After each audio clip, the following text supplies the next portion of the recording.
Hello friends, welcome to Smile Talk paramedical channel. Friends, ನಿನ್ನೆ ಒಂದು video ಮಾಡಾಕಿದ್ದೆ ನಾನು. ಏನಂದರೆ, ಒಂದು ವಿದ್ಯಾರ್ಥಿ ನನಗೆ ಸರ್ ಈ ರೀತಿ NHM ಅಂಡ್ರಲ್ಲಿ ನಮಗೆ ದುಡ್ಡುಗಳನ್ನು ಕೇಳ್ತಾ ಇದ್ದಾರೆ. NHM ಅಂಡ್ರಲ್ಲಿ ಜಾಬನ್ನು ತೊಗೋಬೇಕಂದ್ರೆ ನಮಗೆ ಇದೇ ರೀತಿಯಾಗಿ ಒಂದು ಆಫರ್ಗಳನ್ನು ಕೇಳ್ತಾ ಇದ್ದಾರೆ. ಸೊ ಹೀಗಾಗಿ ನಮ್ಮಗಳಿಗೆ ದುಡ್ಡು ಕೊಡೋದು ಕಷ್ಟ ಆಗ್ತಾ ಇದೆ. ಸೊ ಏನು ಮಾಡಬೇಕು ಅಂತ ಒಂದು ಕಾಮೆಂಟನ್ನು ಹಾಕಿದ್ರು. ಅದನ್ನು ಓದಿದ್ದಕ್ಕೆ ನಾನು ರಿಪ್ಲೈ ಕೂಡ ಕೊಟ್ಟಿದ್ದೆ. ಅದಾದಮೇಲೆ ಮತ್ತೆ NHMಗೆ ಸಂಬಂಧಿಸಿದಂಥ ಕಾಮೆಂಟ್ಗಳು ಕೂಡ ಬಂದಿದ್ದಾವೆ. ಏನು ಅಂತಂದರೆ, ಒಂದು ಯಾರು ಕೂಡ NHM ಜಾಯ್ನ್ ಆಗೋಕ್ಕೆ ಹೋಗಬೇಡ್ರಿ, ತುಂಬ ಏನಪ್ಪ ಅಂತಂದರೆ ಸ್ಯಾಲ್ರಿ ಸರಿಯಾದ ಟೈಮಿಗೆ ಆಗೋದಿಲ್ಲ ಅಂತ. ಆಮೇಲೆ ಇನ್ನೊಂದು ಕಾಮೆಂಟ್ ಕೂಡ ಇದೆ. ಅದರಲ್ಲಿ ಏನು ಮೆನ್ಷನ್ ಮಾಡಿದಾರಪ್ಪ ಅಂತಂದರೆ, ಟ್ರಾನ್ಸ್ಫರ್ ಆಗಬೇಕಿತ್ತು, ಒನ್ ಟೈಮ್ ಟ್ರಾನ್ಸ್ಫರ್ ಅಂತಿದೆ ನಿಮಗೆ NHM ಅಂಡ್ರಲ್ಲಿ. ಆ ಟ್ರಾನ್ಸ್ಫರ್ ತೊಗೋಬೇಕಂದ್ರೆ ಅಲ್ಲಿ ಕೂಡ ರೊಕ್ಕ ಕೊಡಬೇಕು. ಆಮೇಲೆ ಸ್ಯಾಲ್ರಿ ಮಾಡಿಸ್ಕೋಬೇಕಂತ ಬೇಗ ಮಾಡಬೇಕಂದ್ರೂ ಕೂಡ ದುಡ್ಡು ಕೊಡಬೇಕು. NHM ಅಂಡ್ರಲ್ಲೇ ಈ ರೀತಿ ಪ್ರಾಬ್ಲಮ್ಗಳು ಇಶ್ಯೂ ಆಗ್ತಾ ಇದ್ದಾವೆ ನೋಡಿ. NHM ಅಂಡ್ರೆ ಅಂದರೆ ಏನು, ಅದು ಲಕ್ಷಗಟ್ಟಲೆ ಸ್ಯಾಲ್ರಿ ಇಲ್ಲ ನಮ್ಮ ಪ್ಯಾರಾಮೆಡಿಕಲ್ ವಿದ್ಯಾರ್ಥಿಗಳಿಗೆ, ನರ್ಸಿಂಗ್ ವಿದ್ಯಾರ್ಥಿಗಳಿಗೆ ಅಷ್ಟಕ್ಕಷ್ಟೇ ಸ್ಯಾಲ್ರಿ ಇದೆ.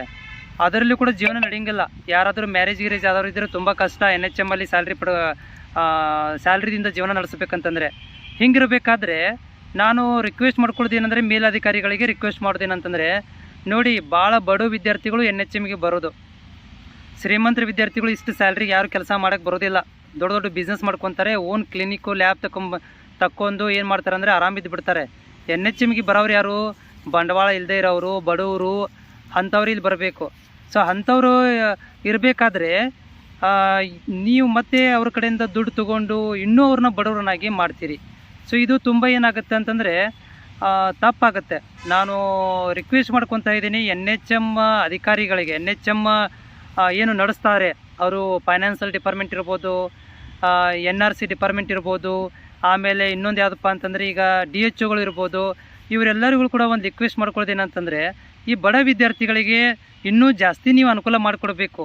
ಅದನ್ನು ಬಿಟ್ಟು ಅವ್ರ ಕಡೆಯಿಂದ ದುಡ್ಡು ತಗೊಂಡು ಎಲ್ಲ ಕೆಲಸವನ್ನು ಮಾಡೋದಂತಂದರೆ ಅವರು ಏನಾಗಬೇಕು? ಅವರು ಹಂಗಾದರೆ ಮತ್ತು ಫಸ್ಟ್ ಆಫ್ ಆಲ್ ಇಲ್ಲಿ ಸ್ಯಾಲ್ರಿ ಕೂಡ ಚೆನ್ನಾಗಿಲ್ಲ, ಸ್ಯಾಲ್ರೀಸೂ ಚೆನ್ನಾಗಿಲ್ಲ. ಆಮೇಲೆ ಟೈಮ್ ಟು ಸ್ಯಾಲ್ರಿ ಆಗೋದಿಲ್ಲ. 3 ತಿಂಗಳ 6 ತಿಂಗಳ ಸ್ಯಾಲ್ರಿ ಆಗುತ್ತೆ. ಮನಿ ಹೆಂಗೆ ನಡಿಬೇಕು ವಿದ್ಯಾರ್ಥಿಗಳ, ಇದು ನಮ್ಮ ಅಭ್ಯರ್ಥಿಗಳದ್ದು, NHM ಕೆಲಸ ಮಾಡೋರದ್ದು, ಇವೆಲ್ಲ ಇರಬೇಕಾದ್ರೆ ಮತ್ತು ಇದ್ರ ಮೇಲೆ ಲಂಚ ಬೇರೆನೇ ಕೊಡಬೇಕು ನಿಮಗೆ. ಇದು ತಪ್ಪಾಗುತ್ತೆ. NHM ಅಧಿಕಾರಿಗಳು ಯಾರೆಲ್ಲ ಇದ್ದೀರಿ ಮತ್ತು DHO ಅಧಿಕಾರಿಗಳು ಯಾರೆಲ್ಲ ಇದ್ದೀರಿ, ಇದು ನಿಮ್ಮ ಅಂಡ್ರಲ್ಲೇ ಆಗ್ತಾ ಇರುವಂಥದ್ದು ಲಂಚ ಅವತಾರಗಳು. ಬೇಡ ಅಂತ ಅನಿಸುತ್ತೆ ನನಗೆ. ನೀವು ಹಂಗೆ ತಗೊಳ್ಳೋದಿದ್ರೆ ಕೋಟ್ಯಾಧೀಶರ ಕಡೆಯಿಂದ ತಗೋರಿಲ್ಲ, ಯಾರು ಬೇಡ ಅಂತ ಹೇಳ್ತಾರೆ. ಅದನ್ನು ಬಿಟ್ಟುಕೊಟ್ಟು ನೀವು ಬಡ ವಿದ್ಯಾರ್ಥಿಗಳಿಂದ ವಸೂಲಿ ಮಾಡೋದು ತುಂಬ ತಪ್ಪಾಗುತ್ತೆ. ನಾನು ಈ ವಿಡಿಯೋ ಮುಖಾಂತರ ನಾನು ಮನವಿ ಮತ್ತು ಅಧಿಕಾರಿಗಳಿಗೆ ಆಗ್ರಹ ಮಾಡ್ತೇನೆ, ದಯಮಾಡಿ ಬಡ ವಿದ್ಯಾರ್ಥಿಗಳಿಗೆ ಬೆಳಲಿಕ್ಕೆ ಕೊಡಿ, ಅವ್ರ ಸ್ಯಾಲ್ರಿ ಆನ್ ಟೈಮ್ ಕೊಡಿ. ಲಂಚ ಪಂಚ ಸುಳಿದಿದೆಯಲ್ಲ, ಅದನ್ನೆಲ್ಲ ತಪ್ಪಾಗುತ್ತೆ ಅಂತ ನಾನು ಈ ಸಲ ಹೇಳಕ್ಕೆ ಬಯಸ್ತೀನಿ. ಇನ್ ಕೇಸ್ ಆಫ್ ಇದೇ ಮುಂದುವರೆದ್ರೆ ಅಭ್ಯರ್ಥಿಗಳೇ ಹೋರಾಟ ಮಾಡಬೇಕಾಗತ್ತೆ ಮುಂದಿನ ದಿನಗಳಲ್ಲಿ.